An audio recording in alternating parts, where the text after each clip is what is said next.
Bonjour les amis, comment vous allez? J'espère que ça va bien. Moi ça va. Je suis... je viens de débuter sur la chaîne YouTube, comme vous pouvez le constater. Parce que je pense que j'ai des choses à partager aussi avec les gens. Ouais, quelques petits trucs qui font partie de la vie quotidienne. Et je pense que j'avais déjà mis sur mon titre ou bien mon thème de choses là de YouTube que c'est tout sur tout. On parle de tout sur tout.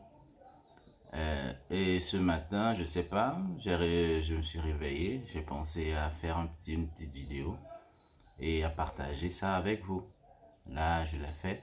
J'ai pas tous les matériaux, excusez-moi si la qualité n'est pas bonne, mais je voudrais pouvoir parler de ça et discuter un peu, faire quelques petits échanges avec vous. Donc, c'est parti pour la première vidéo. Merci. Bon, comme je le disais tout à l'heure, le thème de la vidéo de ce matin, c'est les relations, les relations qui existent, les relations de couple en général, quoi.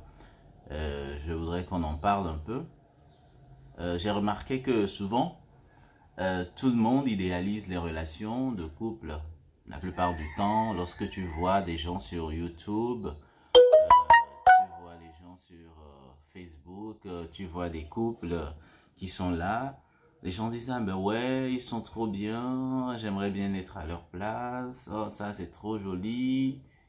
Même dans la réalité, pour ceux qui vous connaissent et qui savent que peut-être que vous êtes en couple avec quelqu'un et qui vous voient de temps en temps, ils se disent, ah ben ouais, mais votre couple ça me plaît bien, c'est très joli, c'est quelque chose de très beau, ah ça me donne envie. Mais il y a l'envers du décor que on ne sait pas. Il y a ces petits trucs qui font des pincements au cœur, ces petits malentendus, ces petits soucis que l'on retrouve, que l'on a, et qui font que ce n'est pas toujours rose en fait. Ouais, ce n'est pas toujours rose. Et c'est de ça que moi je voulais parler aujourd'hui. Je voudrais aborder quelques petits points sur le sujet et faire comprendre aussi aux spectateurs ou bien aux amis ou bien aux connaissances qui lorsqu'ils nous voient en couple commencent par s'imaginer que bah ouais, vous vivez une romance. Je vais le faire en certains points, en quelques points en fait. D'abord, je commence par le réveil matinal. Par exemple, le matin, lorsque vous vous réveillez, c'est pas toujours évident. C'est pas toujours évident. Je vais pas parler de trucs comme le fait qu'on voit ce qu'on voit dans les films où les gens s'embrassent, tout ça là. Je parlerai pas de ça parce que bon, on sait tous que c'est pas vrai, c'est pas forcément vrai. Mais ce dont moi je voulais parler, c'est la salle de bain par exemple, l'utilisation de la salle de bain lorsqu'on est en couple.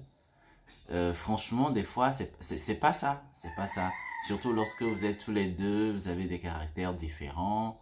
Il y a peut-être l'autre il est un peu maniaque sur la propreté, très maniaque sur la propreté. Alors que plutôt que toi, tu es du genre à laisser couler les choses, à ne pas trop t'inquiéter des choses. Franchement, ça amène des conflits. Celui qui est maniaque, par exemple, il rentre dans la salle de bain, il se retrouve avec des poils partout, dans le lavabo, de la mousse dentifrice sur le lavabo, avec des gouttelettes de pisse sur la cuvette du WC, des trucs comme ça. C'est des choses, franchement, qui plombent l'ambiance. Ça plombe l'ambiance sur le coup, mais bon. Lorsque, par exemple, vous sortez, peut-être que ça peut être un sujet. Si à la longue ça traîne, ça devient quelque chose de compliqué, de très dur à vivre. Mais lorsque l'on sort ensemble, on va parmi les gens et que les gens voient, ils pensent que ben non, pour vous tout est rose. C'est la bonne ambiance quoi. C'est la bonne ambiance, mais c'est des choses que vous essayez de gérer. Vous essayez de gérer tous les deux pour mieux survivre, pour que le couple tienne, tout ça là. Ça, c'est la première chose dont je parlerai. Donc, du coup, pour ça, déjà, il faudrait que ceux qui ne sont pas encore en couple, mais qui veulent se mettre en couple, sachent qu'il y a des difficultés pardon, dans ce domaine-là. La deuxième chose dont je voulais parler, c'est par exemple, prenons la vaisselle. La vaisselle, par exemple.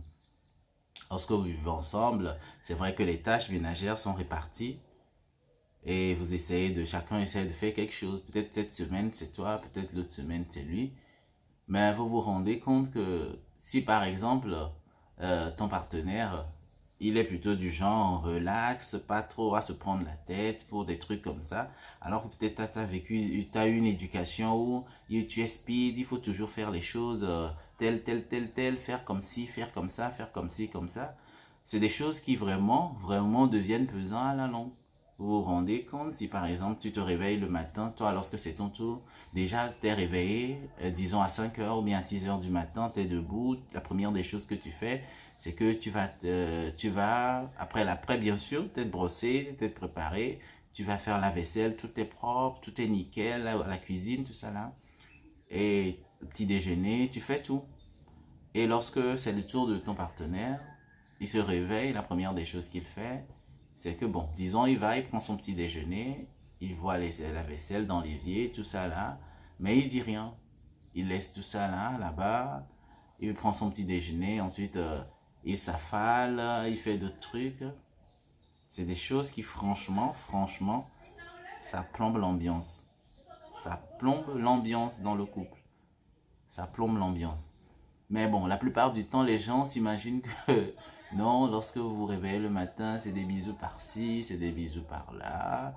Vous êtes tout le temps collés serrés, même à la cuisine, même en train de faire le petit-déj, tout ça là. Ce sont des choses qui arrivent rarement. C'est des moments in time. Moi, je les appelle des moments in time parce que c'est des choses qui arrivent une fois en passant. Une fois en passant, mais dont on ne se rend pas compte. On s'imagine que c'est comme ça tout le temps. On pense que c'est comme ça tout le temps. Et je tenais à partager ça avec la plupart des gens, de ceux qui sont en couple. Si vous vivez ça, c'est pas un problème, c'est pas un gros souci. Il faut, à force de discussion, vous pouvez arriver aussi à mieux vous entendre et à essayer de gérer ça. C'est des choses qu'on peut régler avec la discussion. C'est vrai que c'est pas évident. Je suis d'accord que c'est pas évident parce que si ton partenaire n'arrive pas à comprendre ton point de vue sur la chose et que toi aussi, d'une certaine manière, tu n'es pas d'accord avec sa manière d'agir, c'est compliqué. Ouais, c'est compliqué à gérer. C'est très compliqué à gérer. Mais bon, avec la discussion, comme je le dis, on peut y arriver, on peut arriver à un certain terrain d'entente et essayer de faire les choses. La troisième chose dont je voudrais que nous parlons pour ça, c'est sur le sujet, c'est, comment dire, les, certaines disputes ou bien certains sujets qui fâchent. Comme par exemple, bon, lorsque vous vous entendez, vous ne vous entendez pas sur un sujet, vous n'êtes pas d'accord sur un truc, ça devient pesant. Ça devient pesant aussi. Toutes ces choses-là, c'est des choses qui arrivent dans la vie, qui arrivent dans un couple. La plupart du temps, on ne nous en parle pas. On ne nous en parle pas lorsque nous voyons nos jolis couples sur les chaînes YouTube qui nous présentent leur quotidien, qui parlent de voilà ce qu'ils ont fait dans la journée. Ils omettent souvent de nous dire que ah ben ouais, ben aujourd'hui on s'est disputé aussi et j'ai fait la tête à tel partenaire, à la personne, à mon conjoint pendant parce qu'il a fait ci, parce qu'il a fait ça. Ils oublient de nous dire ça. Et franchement, je trouve que ben, c'est un peu dommage quoi, parce que ça met dans l'illusion. Lorsque nous prenons par exemple un couple, le couple comme Kanye West et comment l'appelle-t-on sa femme, Kim Kardashian, ils ont des problèmes eux aussi, mais c'est juste qu'ils ne le mettent pas en vidéo. Vous ne voyez pas, vous voyez toujours le côté rose de la chose. À part peut-être les actus people que vous voyez sur eux, des commérages, peut-être dont ils ne donnent aucune confirmation. Ben c'est ça. Il y a des couples comme Jay-Z et Beyoncé. Bon là, bon, je sais que c'est un peu plus explicite parce que Beyoncé, elle, dans ses chansons, même si elle n'en parle pas directement, elle fait des révélations, certaines révélations sur ses souffrances dans ses chansons. Et c'est quelque chose qui me plaît bien, que j'aime bien chez elle parce que je me dis que ben ouais, elle ne fait pas semblant, elle ne nous cache pas, elle ne montre pas une vie rose, elle ne nous fait pas ça comprendre comme si la vie était rose tout le temps et que tout allait pour le mieux dans le meilleur des mondes possible. Elle nous montre que c'est difficile mais qu'elle se bat et essaie d'y arriver. Et c'est quelque chose qui m'encourage beaucoup à son niveau. Et En plus de ça, il y a d'autres couples, prenons des youtubeurs comme Bernardo et Adam. Eux aussi, leur titre la plupart du temps c'est voyager et faites-vous des souvenirs. On voit les bons côtés de la chose. Au début, je les apprécie toujours. Je dirais pas que je les apprécie pas, je les apprécie toujours. Mais au début, je me posais des questions. Je me dis, ben ouais, ils sont trop cool, ils sont trop. Mais à un moment donné, je me dis, ben, j'observe les personnalités. Je me dis, ben, ces gens-là, ils doivent avoir des problèmes comme tout le monde. Hein. Mais c'est juste qu'ils n'en parlent pas. C'est juste qu'ils n'en parlent pas, ils ne le disent pas. Ils font le silence là-dessus. Eh ben, mais c'est comme ça, on n'y peut rien. C'est la vie, on essaie de faire avec. Bon, pour eux, il y a d'autres couples encore.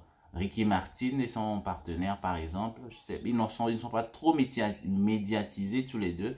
Ou bien sur la chaîne YouTube, on ne les voit pas tous les deux ensemble souvent. Mais c'est des couples qui ont des problèmes. C'est des couples qui ont des problèmes. C'est que je ne vous apprends rien de nouveau. Déjà, dans vos relations, vous vivez ça. Déjà, vous savez que c'est comme ça. Et vous essayez de vous en sortir. Mais j'ai décidé d'en parler ce matin parce que il y a beaucoup de gens qui, parce qu'ils ne sont pas encore en relation, ils pensent que tout est rose et ils vous disent, ah ben ouais, j'aimerais bien être à votre place. Ou bien ils te voient et te disent, ah ben ouais, j'aimerais bien être en couple avec toi. Alors que déjà tu es en couple. Moi, souvent, ce que je leur dis, c'est demander à mon partenaire, il vous dira, je suis insupportable. Je suis quelqu'un, un vrai casse-pied, je suis quelqu'un qui n'est pas facile à vivre au quotidien. Et franchement, si je devrais vivre avec moi-même, c'est-à-dire un double de moi-même en tant que partenaire, je ne pense pas que je pourrais le faire. Je ne pense pas parce que c'est vrai, il m'arrive de me faire des remises en question, je me remets en cause, je me pose des questions sur moi-même, mais pourquoi est-ce que je fais comme ça? Pourquoi est-ce que je fais ci? Pourquoi j'agis comme ça? Et si je faisais peut-être plutôt comme ça, mais quelle est la cause? J'essaie de me remettre en cause, de me psychanalyser, quoi, pour essayer de voir si ce qui ne va pas en fait, ce qui ne va pas chez moi, tout ça là. Donc, c'est quelque chose de normal, de naturel, mais il faut en parler, il faut en discuter, essayer de voir avec le partenaire ce qu'il faut faire pour améliorer les choses. Et essayer surtout d'éviter les frustrations, de ne pas de garder les rancunes parce que ça n'aide pas, ça n'avance pas. Ça n'aide pas à avancer dans le couple. Parce que moi, je me dis toujours une chose, c'est que si deux personnes se sont rencontrées et qu'ils ont décidé d'être ensemble, c'est pour partager beaucoup de choses en fait. C'est pour partager beaucoup de choses. Et ce partage-là, ce n'est pas seulement pour les bons moments, mais aussi pour des moments difficiles, des moments où ils ne pourront pas s'entendre, tout ça là.